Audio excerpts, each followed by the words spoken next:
obsession train because I promised my friend I would read Shadow and Bone, which she let me borrow, and I'm now reading. And I've crossed over into obsession, so like we'll revisit Uncle Rick's cinematic universe or whatever at a later date. But I have read the last Olympian, the last Percy Jackson book. My niece is reading it now. When she was reading the fourth one, when she was reading the fourth one, I had read this one already, and she said, without spoiling anything, she said she loved a certain character, and that character I knew passes away in this one. So when she was like, oh my god, I love them, oh my god, and I was like, bestie, you're in for a world of hurt. I didn't say that. I try to stay so neutral when she's telling me things about the book, when I know that I'm gonna spoil it if I give away a reaction. So like, she'll be like, why is this happening? I'll be like, I don't know, you tell me. I don't know. I try to keep it, the only time I ever spoil something for her, which I completely understood why she wanted it when she was reading the first one. This is probably spoilers. I don't care. It doesn't matter. When they take, at the beginning of the first one, they take the mom, and no, I don't want to update my fucking computer. When they take the mom, like, basically there's like the question hanging in the air, is she alive, is she dead? And she came up to me when she was reading and she was like, you need to tell me right now if this woman is alive, because I will not continue reading if she's dead. She's like, I just need you to tell me that so I can go on and safely continue this journey. So I was like, yeah, she's alive, it's okay. And I understand that because I love Sally, Queen Sally Jackson. But yeah, fantastic series. I think I was very much traumatized by like Harry Potter and the Deathly Hallows and just like every other series I've ever watched or anything. So I thought that like, I was preparing for the worst. I thought that so many people were gonna die in this, and people died, and it hurt. But my expectations were like in the ground. I was like, I don't know, I guess I was so used to fantasy children's series that like to traumatize us, and Uncle Rick really came through. Like, he gave us death, you know what I mean? Like, it's necessary, you know, in some storytelling, but he didn't fuck with us. He didn't rip our hearts out in like the worst of the worst ways. You know what I'm saying? Like, he didn't give us a godfather. And then when they realized he was queer coded, kill him off. And give his werewolf boyfriend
6 years after the fight that ended their friendship, Daphne Berg is shocked when Drew Kavanaugh walks back into her life looking as lovely and successful as ever.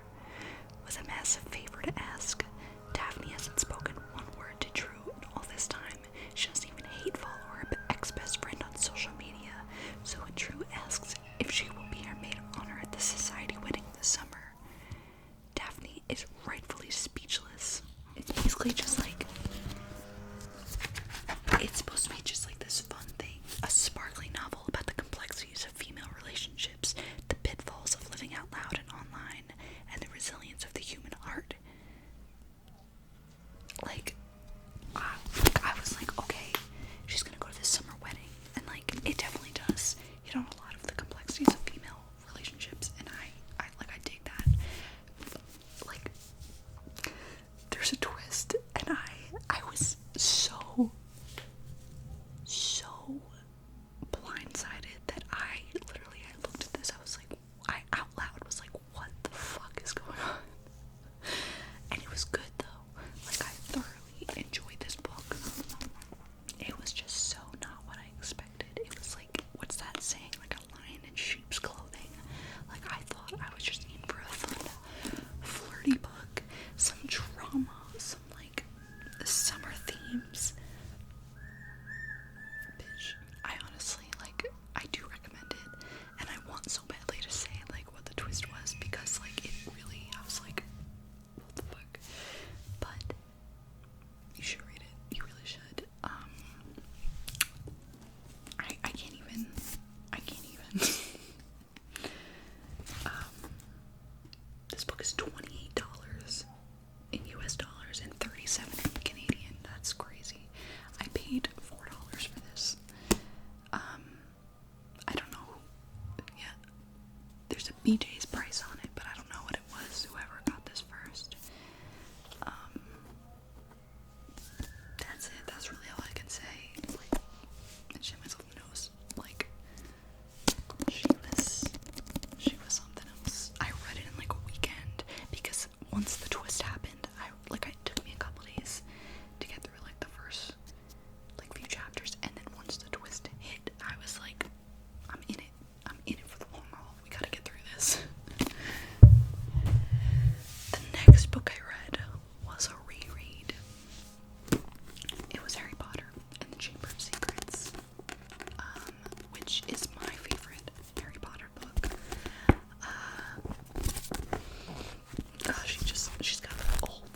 Slytherin, he's gonna take you out, like, when he gets to class. I don't know. They complete me, you know? And, like, I'd say this one, and I'll get into the next one, but this really, like, encompasses, like, the mystery vibes of Harry Potter, like, trying to figure out, like, clues and stuff, like, that is, like, the essence, and I feel like this really is, like, the big kahuna in terms of, like, mysteries in Harry Potter, and I love it. Fuck J.K. Rowling, but I love it. Anyways, next book I read was Harry Potter and the Prisoner of Azkaban, which, she's a little bit more intact than that one. I think the younger I was when I read the book, like, and, like, the more times I read it, I guess. I've read them all multiple times, but, like, I don't know, I was younger and I read those more, so they were, like, in my backpack a lot more. I don't know. I actually have specific memories of reading Chamber of Secrets in, like, my grandparents' house and stuff. It just, so, like, she went on car journeys, like, she was in it, but, you know, she's still seen some shit, you know. Prisoner of Azkaban, I would now have to say that this is probably a very close second for a favorite book for me. Prisoner of Azkaban is my favorite Harry Potter movie, but I would have to say it is now a close second in books. I read both of these in, like, a weekend, both 2 different weekends. I love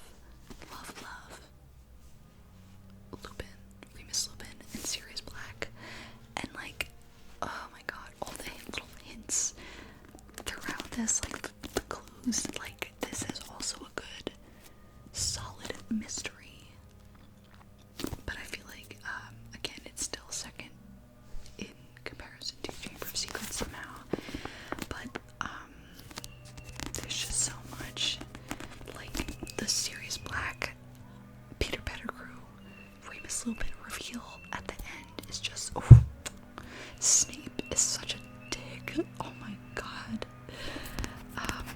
It is just it's so good. Hagrid is amazing. Everything is just so good. Professor Trelawney, oh my god, love her class. She does not get enough credit, I have to say.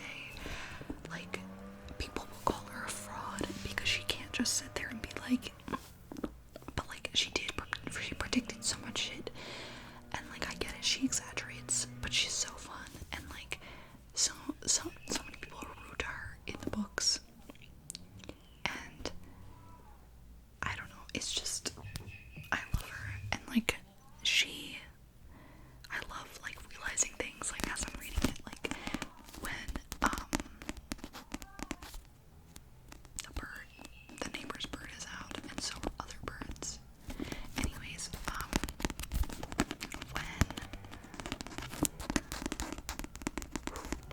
was it Christmas or something?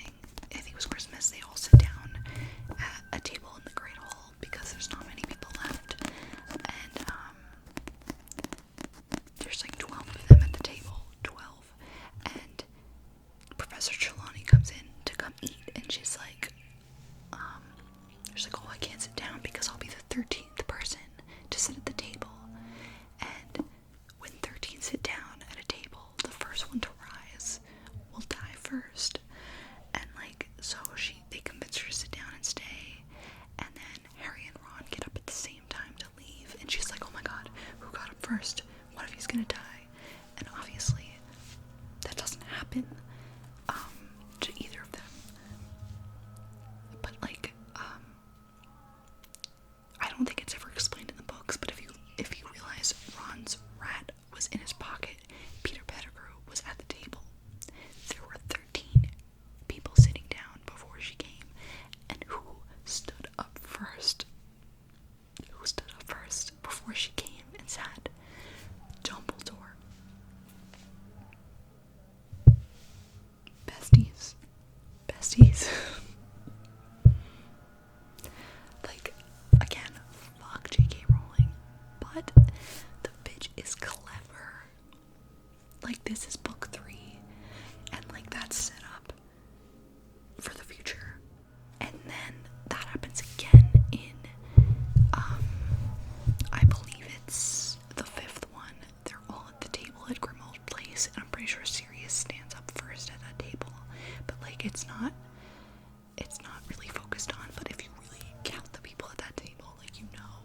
sent me into a book buying, not spiral, but I have purchased books since then. I was on a book buying ban in June, because in May I really went overboard. So I decided to use my free thrift books reward, and I got Stranger Things, The Other Side. There are Stranger Things comics, and this, I believe, was the first one. Sometimes people are like overly critical, like, especially on Goodreads, and people are like, this doesn't add to the story, but like, first of all, it kind of does. Like, it basically is Will Byers. It's the first season retelling, except it's Will Byers' perspective in the Upside Down, and basically it shows where he went and like what he was up to and how he was able to communicate with Joyce and everything, and with everybody else. Like, it is interesting. I think the artwork is beautiful. There's a middle page that just has like the pitch covers for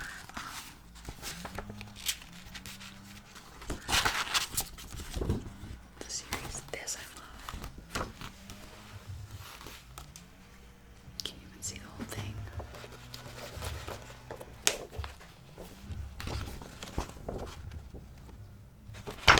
Amazing.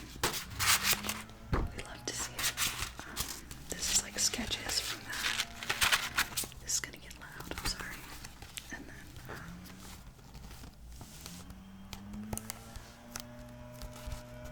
I just think it's great. I just think she's neat. But it's really great. I loved it. I would definitely read the other comics. There's some that I'm more interested in reading than others. Like, there's ones about the other kids that were made in the lab, like 11. And people say that like these don't add to it, but like just let people enjoy things. Which also I watched Ouija with my niece last month, the first one, which it has terrible ratings, terrible reviews. The second one I heard was much better, especially since it's directed by Mike Flanagan, and it has his usual cast of bitches. I'm very excited to see that, but I haven't yet. But the first one, we were looking for a movie to watch, and we came across that. So I looked up the like parents guide to make sure that I wasn't watching something where it's gonna be like too inappropriate for an 11-year-old child. Because like she could watch like supernatural stuff, but I didn't want to put on something that was gonna be like over the top, like some things are, you know what I mean?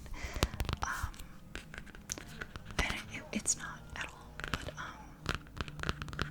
when I was looking at the reviews, it was like, people hate this, and like, we were having a good laugh reading some of the IMDb reviews, but like, honestly, I was gonna watch it anyway, even if the reviews were bad. But I read one review where someone was like, people need to chill on here because they're being way too overly critical. And I had a conversation with my friend about it, because then she watched Ouija like a few days later, because I told her about it. It's like, it doesn't have to be this like masterpiece to be like a liked movie. Like, it did what it had to do. There were jump scares, there was some lore going on, and I know we get more into it in the second one, but like, not everything has to be this spectacular thing. Like this tiny 90-something page comic. Oh my god, my dog farted. This like 90-something page comic does not have to be what 3 seasons of Stranger Things was.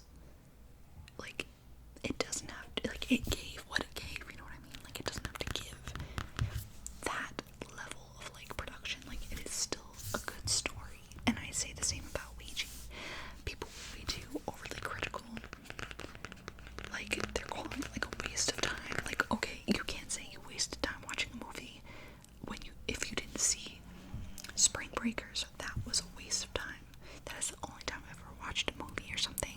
I've been like, wow, I will never get those 2 hours back or whatever. And I was like 16 when I watched that. I was like, that's depressing. I lost that time. Anyways, the point of this is, like, people need to chill, just enjoy things, like, you know. That's really it. That's all the books I read in July. Right after I got this, I redeemed the free book I then purchased another book like a week later because I wanted to, and now I kind of screwed myself with that one because it's part of a series, and I just know I'm going to love it. It's the Practical Magic series because I love the movie, and I know that a lot of the Practical Magic books expand on like that story, and I think there's one about like their ancestor, the one who was like almost hung as a witch, who started the curse on their family. I'm pretty sure one of those is about that. So I'm definitely gonna have to be buying more books in the future when I read that one. And then I'm waiting for another book to come in the mail because I had my eye on it for a bit, but thrift books always had like more pricey options for that one. Not like bad, but like I didn't want to spend that much on it. And also they didn't always have the edition I wanted. And then sometimes I just missed out and they sold out, so I got an email saying it was in stock for like $4. So I was like, let's do it. Which is how it all starts. That's how it always goes. I'm like, oh, this is just $4. Let me buy like 50 books.